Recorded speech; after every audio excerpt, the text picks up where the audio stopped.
Family is traumatized. The patriarch of their family is dead. But the question is, could he have been saved? David Bell was one of the directors for St. Charles County's Central County Fire District.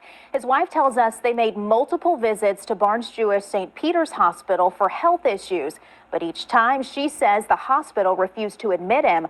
Only News 4's Ashley Lincoln's been talking to Bell's family. Ashley, they're asking for an investigation. That's right, Samantha. The family tells me that they are concerned someone else could be turned away. Now, Bell's wife tells me that they went to this ER because it was close to their home. Her husband had been complaining about chest pain, and each time, she says, doctors sent him home with ibuprofen. We went because it was close. It's a decision Sadie Bell says she regrets. I know I can't blame myself, but I wish I would have taken him somewhere else. I just turned 38. Her husband, David Bell, died in the parking lot of the Barnes-Jewish St. Peter's Hospital after he'd been complaining about severe chest pain. He would give his last to anybody. I felt like what he was going through was urgent. And that's what I thought emergency rooms were for. The weekend of January 8th, she took David to the ER twice. Both times, she says, medical staff refused to admit the 39-year-old father of three, only prescribing him ibuprofen and diagnosing him with an inflamed heart.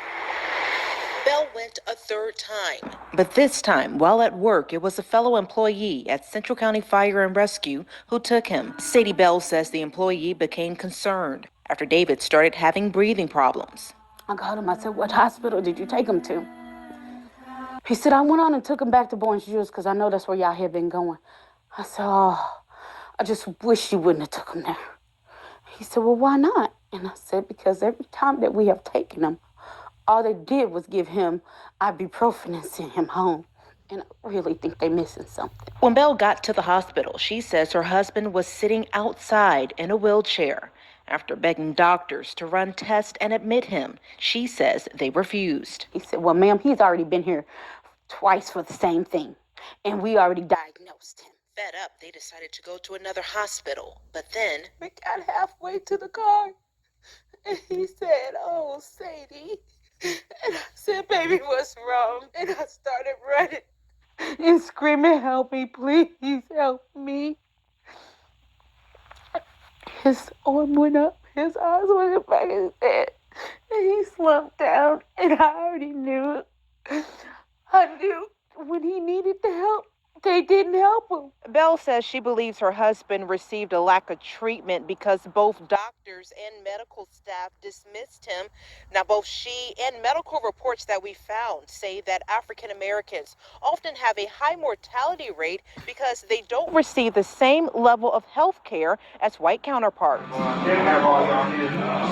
I just don't understand why they wouldn't help him. Numbers from the American Medical Association show Black Americans' mortality rate is 24% higher than white Americans. One of the main contributing factors the AMA points out is doctors not addressing pain levels from Black patients. I don't want any family to feel what we're feeling right now. News 4 reached out to Barnes-Jewish for a comment.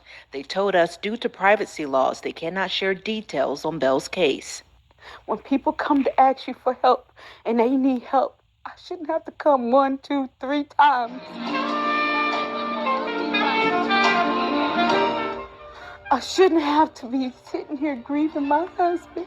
My children should not have to not have a father. And we found out that Belle was tested for COVID. That test came back negative. Now we're waiting autopsy results. Hi guys, welcome back to the channel. So we're doing a video review of Mr. David Bell.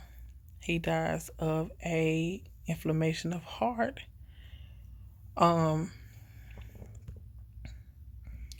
Very beautiful family, very beautiful wife. It seems like he was a very beautiful man.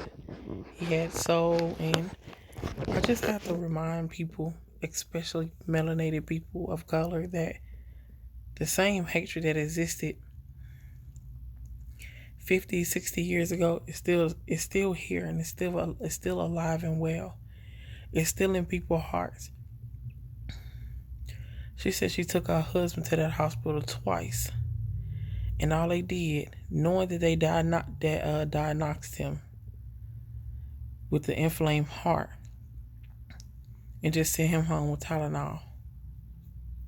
They knew exactly what they were doing, and that's hatred in their hearts. And then the third time, one of his co-workers took him to the Jewish hospital. Look at the name. The Jewish hospital.